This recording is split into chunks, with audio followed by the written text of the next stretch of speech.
Chapter 1. Introduction to Raising Mealworms.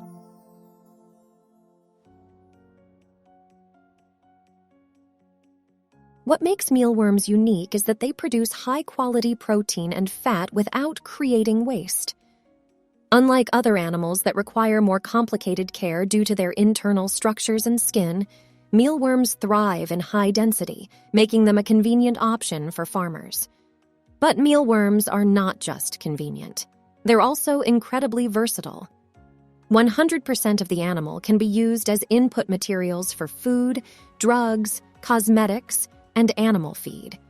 They can be consumed alive or processed into a powder, making them an excellent ingredient for all recipes. We know that some people may have negative perceptions of bugs, but we're confident that we can change that by educating people about the many benefits of mealworms.